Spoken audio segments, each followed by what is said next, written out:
What's wrong with my baby's name? After years of fertility treatments, I was finally pregnant, and my husband and I were thrilled.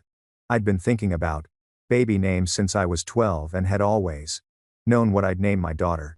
When I told my husband, Ryan, my choice over dinner, he stared at me for the longest time before saying, "You're joking, right?"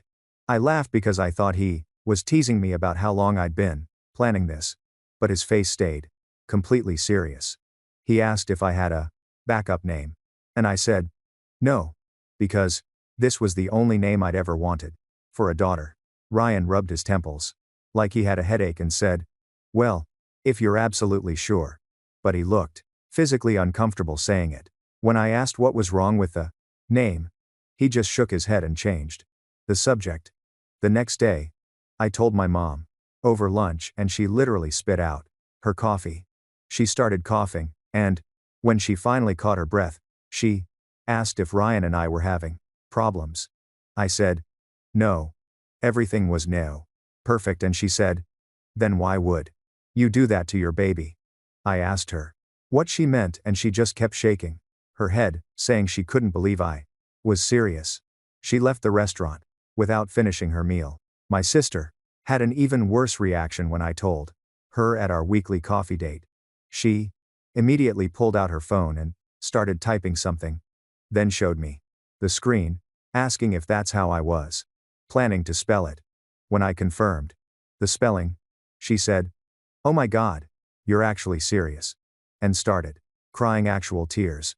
She begged me to reconsider, but wouldn't tell me why, except to say the baby would never forgive me. I spent hours on the internet searching for anything problematic about the name.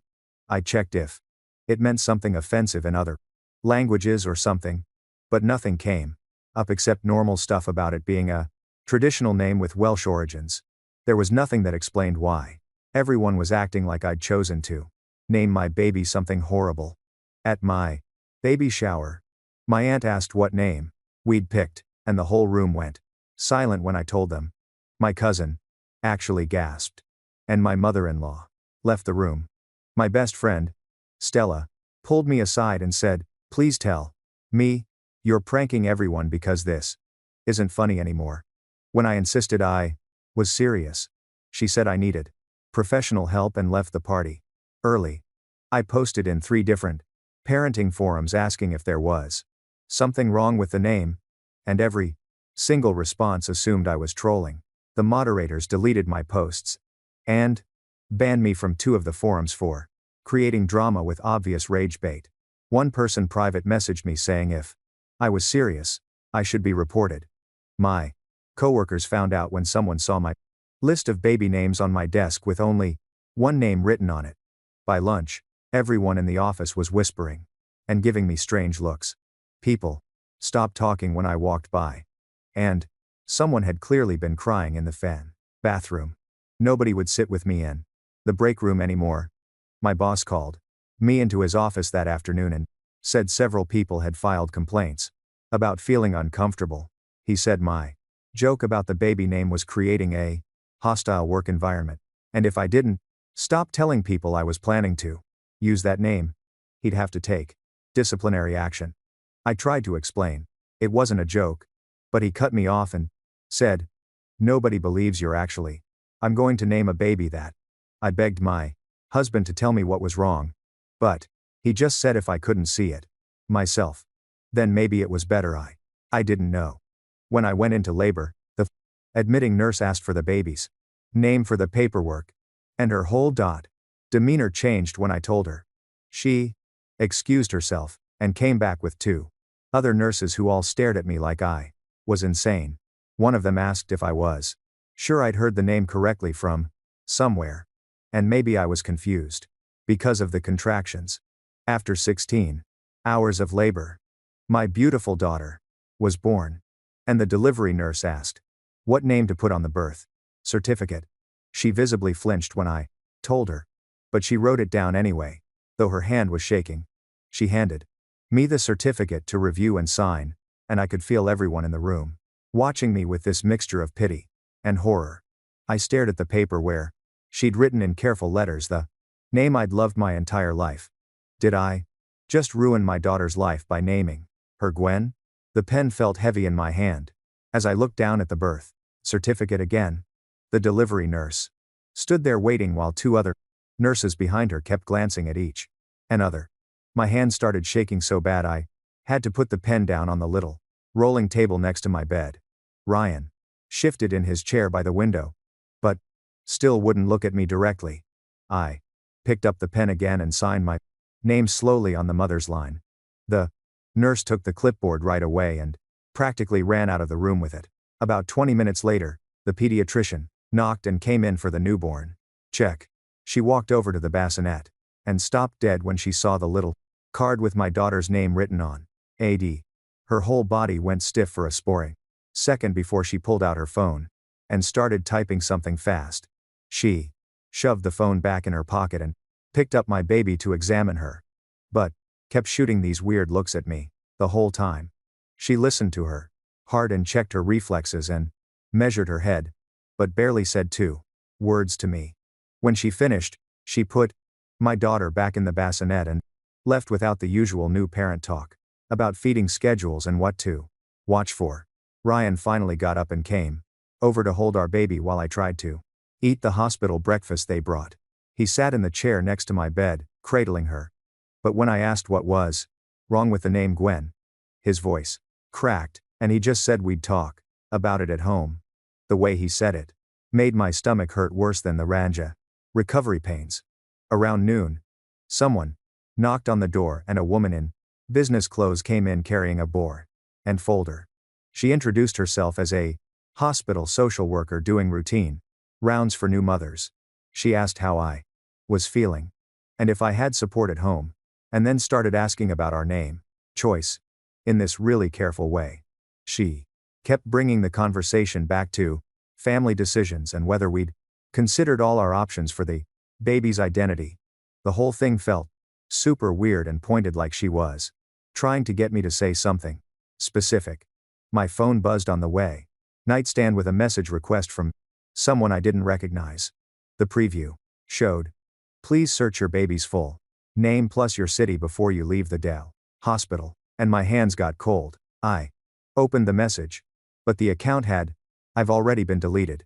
Ryan was changing the baby's diaper and didn't see me grab my phone to start searching. I typed in Gwen plus our last name and our city, but the hospital Wi-Fi blocked half the results as sensitive content. The few links that loaded showed partial headlines about some local case from 3 years ago. One said, "Local woman convicted in," but the rest was behind a pay-w wall. Another showed "Community mourns after," but I couldn't read more without subscribing. My mom showed up around 2 with a huge bouquet of flowers and a teddy bear. Her smile disappeared the second she saw the bassinet card still had Gwen written on it. She put the flowers down hard on the table and grabbed my hand, begging me to please reconsider before it was too late. She said she'd explain everything once we got somewhere private, but not here with all the staff around who might hear. The way she kept looking at the door made me even more nervous. She stayed for about an hour making small talk about the baby's weight and how the delivery went, but I could tell she was upset the whole time. After she left, the social worker came back with a stack of pamphlets about postpartum adjustment and something called identity considerations. For newborns. She sat down in the chair and started explaining how name changes were really easy in the first few weeks. Before the paperwork got filed with the state, she had this whole folder of resources about the legal process and kept emphasizing how simple it would be to make a change now versus later. She left her business card on my nightstand and said to call if I needed any support with difficult decisions. That evening, when the nurses changed shifts and we were finally alone, Ryan broke down. He pulled his chair close to my bed and whispered that there was a woman with our daughter's exact full name who did something terrible in our area. His company had employed her, and he got questioned by police as a potential witness even though he barely knew her. He said he didn't want to tell me during the pregnancy because he thought once the baby came, I'd naturally pick something else. The way he said, something terrible made my chest feel tight. He wouldn't give me more details. And just kept saying he was sorry for not telling me sooner. I held our baby and stared at her perfect little face, trying to understand how her name could be connected to something so bad that everyone acted like this. The weight of Asimal, not knowing the full story while seeing everyone's reactions was making it hard to breathe. My beautiful daughter was only a day old, and already I could feel the shadow of whatever this other Gwen had done hanging over her. I needed to find out what happened. But part of me was scared to know why everyone thought I was ruining my baby's life with the name I'd loved since I was 12. The door opened and my mother-in-law walked in, carrying a gift bag, but her face looked hard when she saw the bassinet card. Still had Gwen written on it. She dropped the bag on the chair and asked if we'd fixed the situation yet. And when I shook my head, she grabbed Ryan's arm, pulling him toward the door. She said they needed to talk privately right now and practically dragged him into the hallway while I sat there holding the fried baby. Through the closed door, I could hear her angry voice getting louder and louder, though I couldn't make out the exact words. Ryan came back 10 minutes later with his shoulders slumped and wouldn't look at me. The discharge nurse knocked and entered with a clipboard full of paperwork for us to sign. She went through each form explaining what they were for until she got to the birth certificate section where she stopped and looked at both of us. Her hands fidgeted with the papers as she gently suggested we might want to review the name one more time before filing it with the state, since changes got harder after that. She kept the form on top of the stack and set the clipboard on my pros and bedside table, saying we could take our daughter time and she'd come back in an hour. My phone buzzed with a text from my sister, asking if I'd come to my senses yet about the name. The message had an in-20 attachment, and when I opened it, there was a screenshot of a news article from 3 years ago with a woman's photo at the top. The preview text showed our daughter's exact full name, but the rest of the article was behind a PW wall, and I couldn't read what had happened.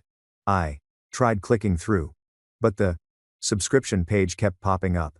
2 days later, we were finally home, and the baby was sleeping in her crib when I remembered my sister's text. I got my laptop and logged into the library website with my card number to access their newspaper archives. After searching for 20 minutes, I finally found the full article, and my hands started shaking as I read it. A woman with our daughter's exact name had been convicted of causing a drunk driving accident that killed 2 children from our area. The article had photos from the trial showing her in court and details about how she'd been going over 90 meters an hour when she ran a red light and hit another car. The prosecutor said she showed no remorse during the entire trial, and even smiled when the victim's family members gave their statements. She got 15 years in prison, but the family said no amount of time would bring their children back.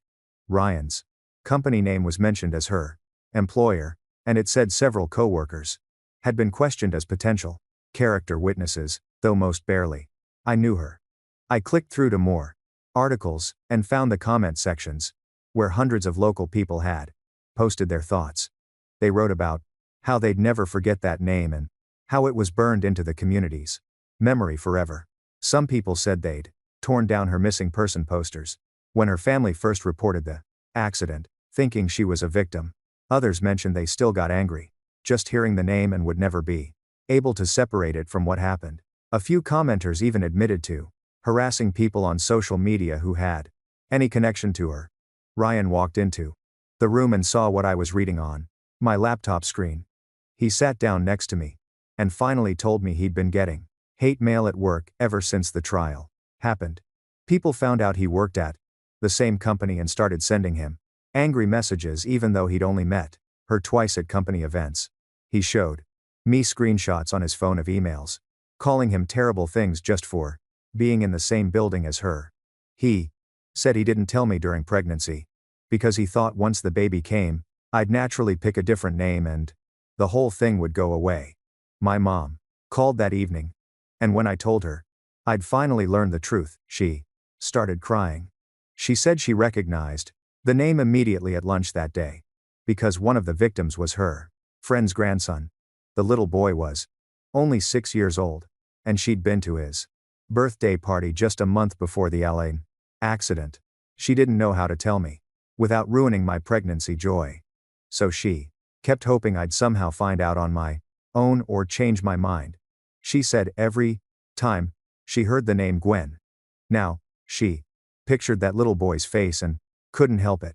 Later that night, I sat in the nursery holding my daughter, while she slept in my arms. Looking at her perfect little face, I realized keeping this name would mean she'd grow up with everyone connecting her to a child killer. Teachers would recognize it and treat her differently. Other parents would whisper at the school events. Kids would Google her name someday and find all these articles. My dream name had become a nightmare that would follow her everywhere. The next morning, I called the Vital Records office to ask about changing the birth certificate.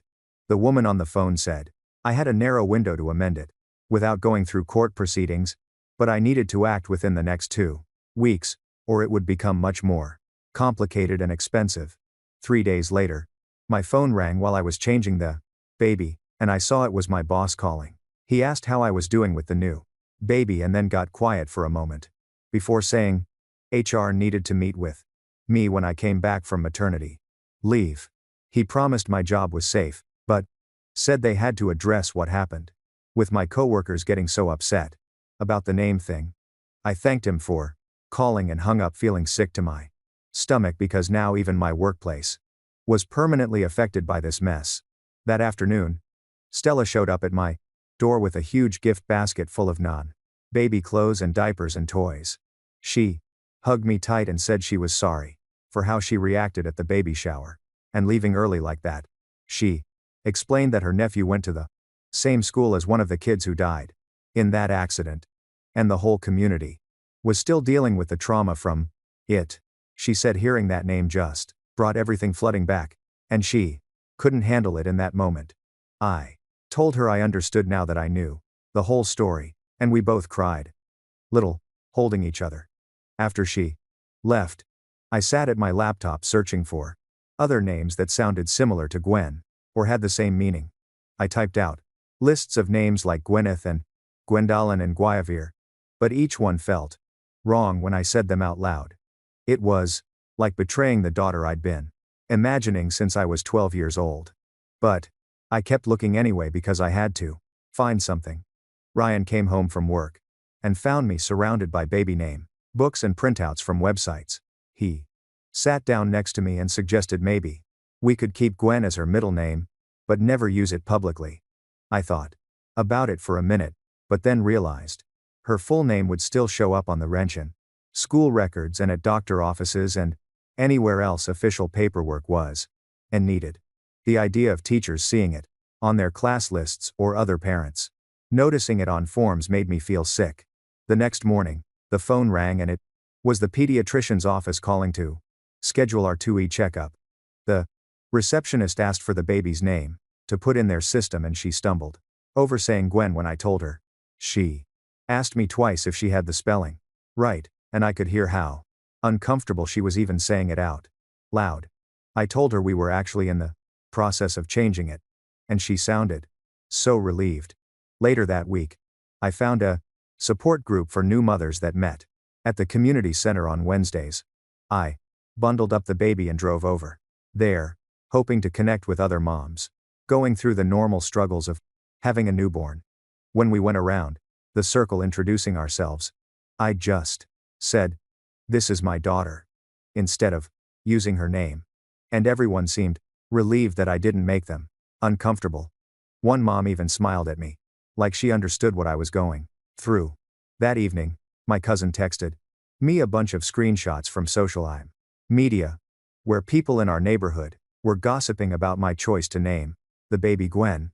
She said she'd been defending me and telling people I didn't know about the accident, but they were all discussing whether I did it on purpose for attention. Some people were saying I must be a terrible person to choose that name, and others were wondering if I had mental health issues. Reading through all the comments made me feel like the whole community was against me.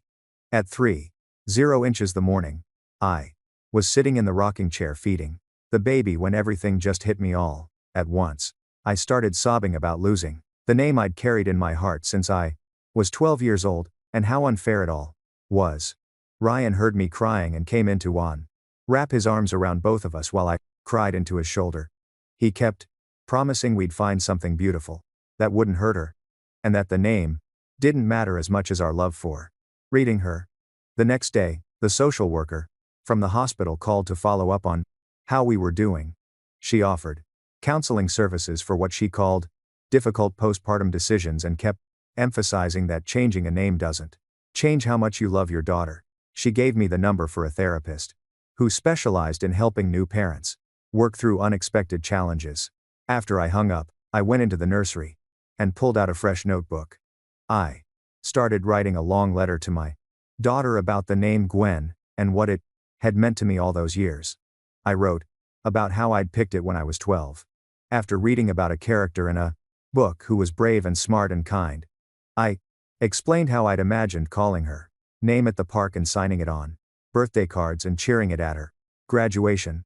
I told her about finding out why everyone reacted so badly, and how I had to let go of the name to protect her from a lifetime of pain. I wrote that she was always wanted and loved no matter what we called her.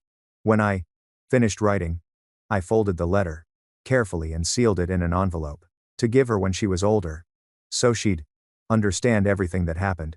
My mother showed up at the door the next afternoon carrying a thick baby name book with colorful tabs sticking out from dozens of pages.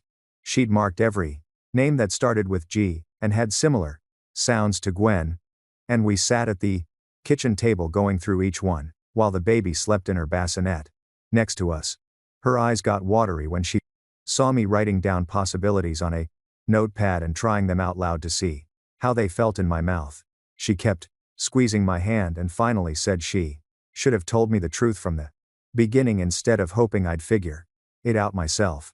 Ryan came home from work, looking exhausted, and sat down heavily at the table before telling me his coworkers had been asking all week if we'd really gone through with naming the baby Gwen. His manager had sent out a fire department email about maintaining professional communication after someone made a joke about child killers in the break room that made another employee cry. He showed me the email on his phone, and I could see it was carefully worded to avoid mentioning our situation directly, but everyone would know what it was about. That night, I stayed up, searching deeper into the case, and found an old social media profile for the convicted woman that listed her hometown as just 2 streets over from where we live now. Her parents still lived in the dying neighborhood, according to property records, which explained why everyone's reaction was so intense, since they probably worried we were related to her, or trying to make some kind of sick statement. The next day, I went back to Dayfind, the library, to print more articles.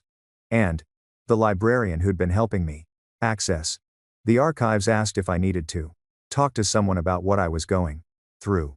She mentioned her daughter had been in the same grade as one of the victims and pulled me into a hug when I started crying right there between the stacks.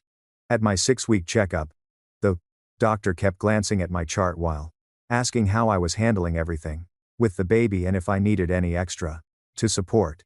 She wrote me a referral for a therapist who specialized in postpartum issues and identity challenges, saying it might help to talk to someone neutral too about the whole situation.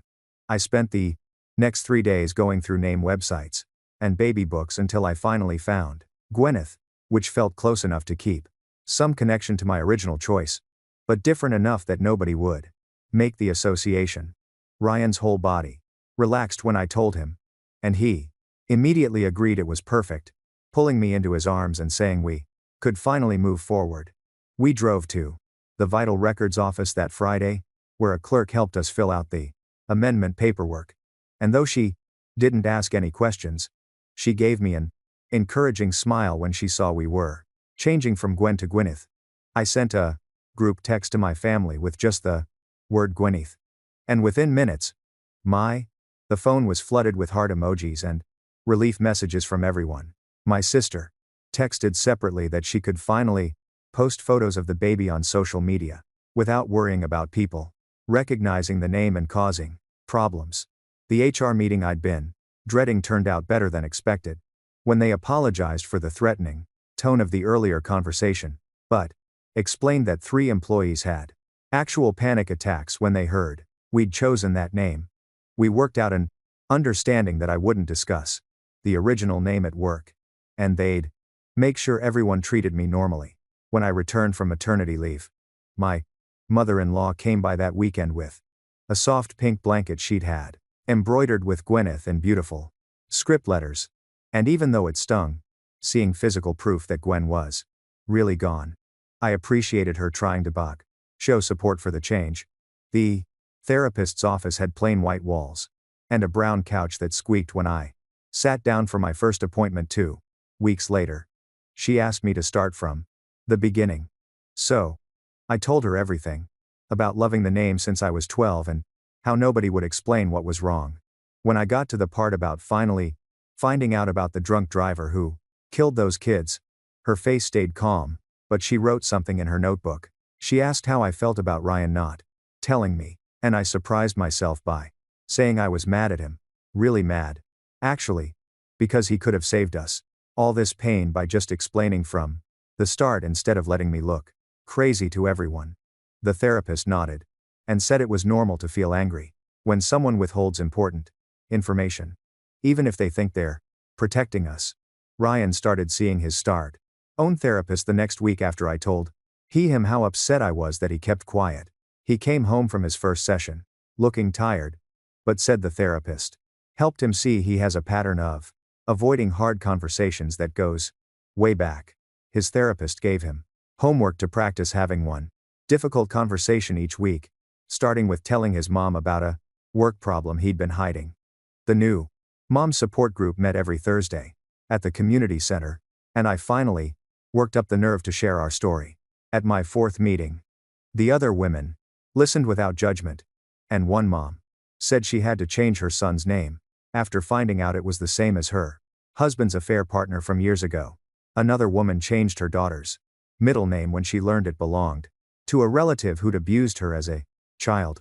They all understood having to let go of something you thought was perfect, and it helped to know I wasn't alone in this. The mail carrier delivered a thick envelope 3 weeks after we filed the paperwork, and inside was the new birth certificate with Gwyneth officially printed as her legal name. I put it in the baby book along with the sealed letter I'd written about why we originally chose Gwen and had to change it.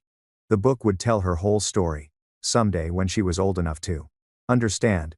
My first day back at work was awkward until word spread about the far name change. And then people started warming up again.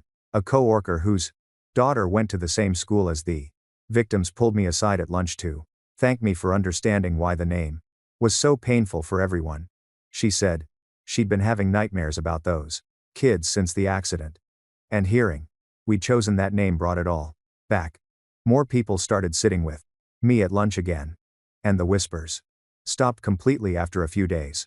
Stella texted asking if we could meet for coffee, and when I showed up with the baby, she was already there with her own daughter sleeping in a carrier. She said she was sorry for walking out of my shower. Instead of calmly explaining what was wrong with the name, I told her I understood why she reacted that way. And we spent the next hour catching up like nothing had happened. The barista kept smiling at us as our baby slept through the whole conversation. By the time Gwyneth turned 3 months old, I could finally say her name without my voice catching or feeling like I was betraying my original choice. She'd started smiling whenever she heard her name, and those little grins made something inside me heal bit by bit. Her eyes would light up and she'd kick her legs with excitement when I'd sing her name during diaper changes. We decided to have a small party to officially celebrate Gwyneth with just our closest family. Since the baby shower had been so tense, everyone showed up looking relaxed and happy in a way they couldn't before. And the house filled with actual laughter. For the first time in months, my dad held her up and made a toast with, while everyone raised their glasses of champagne or juice. My mom pulled me into the kitchen while everyone was eating cake and told me she'd been telling all her friends how proud she was that I put my daughter's well-being first. She said it proved I was already a wonderful mother. And I started crying, happy tears right there by the sink. She held me while I sobbed and kept saying she was sorry for not explaining sooner, but she was so proud of how I handled everything. Ryan came home from work the next week looking lighter than he had in months, and said the harassment at his job had completely stopped. His coworkers found out about the name change through office gossip, and several people apologized for making him uncomfortable about something that it wasn't his fault. One guy even admitted he'd been avoiding Ryan because the name reminded him of his nephew who was in the same class as one of the victims. The whole office atmosphere changed once they knew we'd made the change, and Ryan could finally eat lunch in the break room without people staring or whispering. That same week, I found an online forum called Name Changers Anonymous. While scrolling through parenting sites during a late night feeding, the group had over 3,000 members, and the pinned post at the top explained it was for parents who'd changed their baby's name for any reason. I typed out my whole story in the introduction thread, and within an hour had 23 responses from parents who'd been through similar situations. One mom had named her son after a beloved uncle, only to discover the uncle had been arrested for fraud 2 weeks after the ration birth certificate was filed.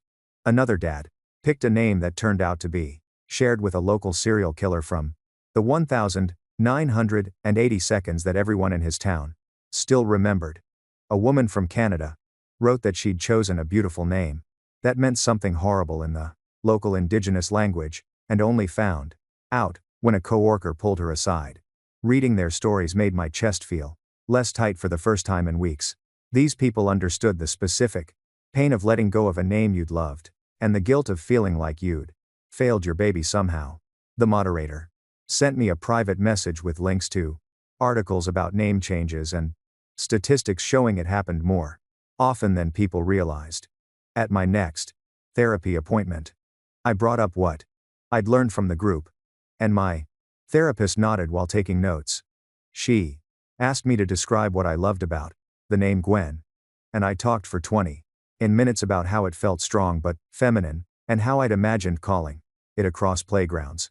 Then, she asked me to describe my actual daughter, without using any name at all.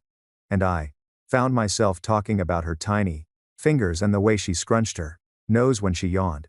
The therapist pointed out that everything I loved about my baby existed completely separate from any name, and that Gwyneth was becoming her own person already. She said the attachment I'd felt to Gwen was really attachment to the idea of having a daughter. And now that love had transferred to the actual baby in my arms. I left that session feeling lighter, and stopped at the store on the way home to buy a onesie that said Gwyneth in pink letters. 6 months passed, and I ran into an old coworker at the grocery store who asked about the baby. When she asked the name, I said Gwyneth, without any hesitation or need to explain the whole story. The coworker said it was beautiful and moved on to asking about sleep schedules and feeding, and all the normal new parent stuff. I realized later that night that I'd gotten through the whole conversation without feeling defensive or ashamed about the name situation. Ryan noticed the change, too, and mentioned over dinner that I seemed more relaxed lately. When people asked about the baby, we'd been going to couples counseling since Gwyneth was 2 months old to work through the communication problems that the name crisis had revealed. The therapist helped us develop a system where we checked in every Sunday night about anything bothering us, so nothing could build up like the name secret had. Ryan admitted he still felt guilty about not telling me sooner, but understood why. He'd been paralyzed by not wanting to ruin my pregnancy joy. We practiced having difficult conversations about smaller things first, like household chores and money, until we got better at being honest without being hurtful. Our relationship felt stronger than before. The whole mess started because we'd learned to actually talk instead of avoiding hard topics. My sister called one afternoon while I was feeding Gwyneth to share that she was 12 weeks pregnant with her first baby. She laughed and said she'd already sent her list of potential names to our parents and Ryan's family for approval. We both. I knew she was half joking. But there was real wisdom in getting input before getting attached to something that might cause problems. She asked if I had any name suggestions, and I gave her a few that I'd considered when looking for alternatives to Gwen. Later that week, I decided to write about our experience on my personal blog that usually only family and close friends read. I spent 3 hours typing up the whole story. From the first reactions through the name change and what I'd learned about community trauma and the power of names. Before publishing, I asked Ryan to read it, and he suggested a few edits to protect people's privacy, but said I should share it if I wanted to. Within 2 days, the post had been shared over 1,000 times, and my inbox filled with messages from parents who'd been through similar experiences. One woman in Texas had named her daughter after a teacher who'd inspired her, only to learn the festiving teacher had been fired for inappropriate conduct the year after she graduated. A couple in Maine chose a name that turned out to be identical to a local politician who'd embezzled from the one school district. Parents shared stories about changing names due to family conflicts, cultural misunderstandings, and associations they couldn't have predicted. The blog post ended up on a few parenting websites, and I got interview requests from 2 podcasts about baby naming. I turned them down because I wasn't ready to be that public about something so personal. But it felt good knowing our story helped other people feel less alone. Gwyneth turned 9 months old on a Tuesday and hit every single developmental milestone right on schedule. She could sit up on her own, had started crawling everywhere, and babbled constantly in her own little language. Strangers at the park would stop to comment on what a happy baby she was and ask her name. When I'd tell them, Gwyneth, they'd say how pretty it was, and I could honestly thank them without any complicated feelings. At her 9-month checkup, the pediatrician commented on how well she was thriving, and I felt proud in a way that had nothing to do with what we called her. The nurse who'd been there for every appointment since birth mentioned she was glad we'd found a name that worked for everyone. I knew she remembered the tension from those early visits when I could barely say Gwen without crying. Now I could chat easily about Gwyneth's eating habits and sleep patterns like any other mom. That weekend we took her to the park, and I watched her playing in the sandbox with another baby while their dad and I made small talk. She grabbed fistfuls of sand and laughed when it ran through her fingers, and I realized the whole name drama felt like something that happened years ago instead of just months. She looked up at me with those big eyes that were turning from baby blue to what would probably be brown like Ryan's, and squealed with delight when I smiled at for her. This was Gwyneth, my daughter, perfect exactly as she was, and I couldn't imagine calling her anything else now. Thanks for sticking around and wondering through all this with me today. Kind of makes you look at things a little differently, right? I'll see you in the next one. Like the video. It helps more than you